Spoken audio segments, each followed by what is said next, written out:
नमस्कार आदाब दोस्तों। तो चलिए आज हम फिर लाए हैं देश दुनिया की तमाम छोटी बड़ी ब्रेकिंग न्यूज। तो खबरों को स्टार्ट करने से पहले आपसे छोटी सी रिक्वेस्ट है दोस्तों, अगर चैनल पर नए हैं तो चैनल को सब्सक्राइब करें, नोटिफिकेशन को ऑन करिए और वीडियो को लाइक करें, अपने दोस्तों के साथ ज्यादा से ज्यादा शेयर करें। तो आज की सबसे पहली और बड़ी खबर में आपको ज्ञानवापी मस्जिद इंतजामिया कमेटी ने इलाहाबाद हाईकोर्ट में जिला जज के फैसले को चुनौती दी है। बता दें कि बुधवार को जिला अदालत ने ज्ञानवापी परिसर के तहखाने में पूजा पाठ करने की इजाजत दे दी थी। अदालत का फैसला आने के बाद क्यास जी के तहखाने में पूजा पाठ कराई गई है। फैसले को सुप्रीम कोर्ट में मुस्लिम पक्ष की तरफ से चुनौती दी गई थी। सुप्रीम कोर्ट से राहत नहीं मिलने के बाद अब हाई कोर्ट का दरवाजा खटखटाया गया है। ज्ञानवापी मस्जिद की इंतजामिया कमेटी ने इलाहाबाद हाई कोर्ट में याचिका दाखिल की थी। याचिका में निचली अदालत की तरफ से आए कल के आदेश को चुनौती दी गई है। इंतजामिया मस्जिद कमेटी की तरफ से सीनियर एडवोकेट सैयद फरमान अहमद नकवी ने याचिका दाखिल की है। अर्जी की थोड़ी देर में चीफ जस्टिस के सामने मेंशन कर अर्जेंट बेसिस पर फौरन सुनवाई किए जाने का अनुरोध करेंगे। अब अदालत अर्जेंसी के अनुरोध मंजूर कर लेती है तो आज ही मामले पर सुनवाई भी हो सकती है। थोड़ी देर में हिंदू पक्ष भी इलाहाबाद हाई कोर्ट पहुंचेगा।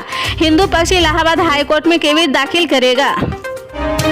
अंतरिम बजट को लेकर केंद्रीय गृह मंत्री अमित शाह ने गुरुवार को कहा कि देश के लिए खुशी के अवसर लेकर आया है। बजट प्रधानमंत्री नरेंद्र मोदी के आत्मनिर्भर भारत के लिए विजन प्रेरित है। अमित शाह ने सोशल मीडिया एक्स पर लिखा कि किसानों के लिए समर्पित मोदी सरकार का विकसित भारत बजट देश के किसानों भाइयों के लिए खुशहाली व समृद्धि के नए अवसर लेकर आया है। पीएम मोदी के आत्मनिर्भर भारत से प्रेरित इस बजट में एक तरफ तिलहनों में आत्मनिर्भरता को बढ़ावा दिया गया है तो दूसरी तरफ नैनो डीएपी के प्रयोग या डेयरी विकास पर भी ध्यान केंद्रित किया गया है। उन्होंने आगे कहा कि मोदी सरकार आज 11.8 करोड़ किसानों को वित्त सहायता व 4 करोड़ किसानों को फसल बीमा से सुरक्षा दे रही। बजट में मॉडर्न स्टोरेज और प्रभावकारी सप्लाई चेन स्थापित करने पर लिए गए हैं फैसलों से हमारे अन्नदाता आर्थिक तौर पर सशक्त एवं समृद्ध बनेंगे। इस बजट में लाखपति दीदी के लक्ष्य को बढ़ाकर 3 करोड़ करने के लिए मैं मोदी जी का आभार व्यक्त करता हूँ। प्रदेश में ठंड का पारा भले ही गिरा है लेकिन सियासी पारा चढ़ा हुआ है। राजनीतिक पार्टियां अपनी रणनीतियों को सियासी धार देने में जुटे हैं। चुनाव के लिए इंडिया गठबंधन के सामने इंडिया अलायंस बना है। देश के अलग अलग राजनीतिक पार्टियां इंडिया अलायंस का हिस्सा बन रही। यूपी में कांग्रेस पार्टी, राष्ट्र लोकदल और समाजवादी पार्टी इस गठबंधन का हिस्सा है। कांग्रेस पार्टी भले ही देश में बड़ी पार्टी हो लेकिन उत्तर प्रदेश में समाजवादी पार्टी ने गठबंधन की शुरुआत में ही कह दिया था कि वह सीटें बांटेगी ना कि सीटें लेगी और इसी बात को चरित्र करते हुए लगभग 10 दिन पहले समाजवादी पार्टी ने राष्ट्र लोकदल को 7 सीटें तो वहीं लगभग एक हफ्ते पहले कांग्रेस पार्टी को 11 सीटें दे दी। हालांकि इन सीटों के ऐलान के बाद अभी राष्ट्र लोकदल के नेता तो शुक्रिया अदा किया है लेकिन कांग्रेस पार्टी खुल करके अभी कुछ भी बोलने को तैयार नहीं है। कांग्रेस पार्टी के नेता अभी भी सामंजस्य के साथ बात आगे बढ़ाने की रट लगाए हैं।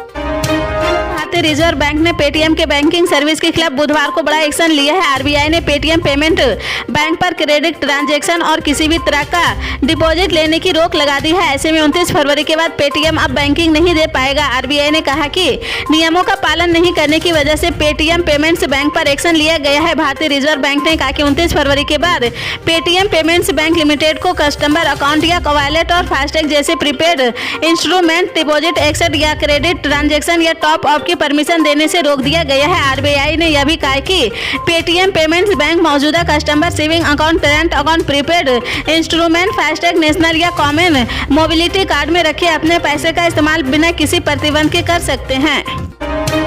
रूस और यूक्रेन जहां एक भीषण युद्ध में उलझे हैं वहीं दोनों देशों एक कानूनी लड़ाई में लड़ रहे। यह लड़ाई संयुक्त राष्ट्र की शीर्ष अदालत में लड़ाई जा रही जिसमें बुधवार को यूक्रेन को बड़ा झटका लगा है। अंतर्राष्ट्रीय न्यायालय जीजी बुधवार को पाया कि रूस ने यूक्रेन के आतंकवादी विरोधी संधि का उल्लंघन किया। हालांकि अदालत ने कीव द्वारा लगाए गए उन आरोपों पर फैसला देने से इनकार कर दिया है जिनमें कहा गया था कि मॉस्को 2014 में पूर्वी यूक्रेन के ऊपर मलेशिया एयरलाइंस की उड़ान MH17 की शूटिंग के लिए जिम्मेदार था।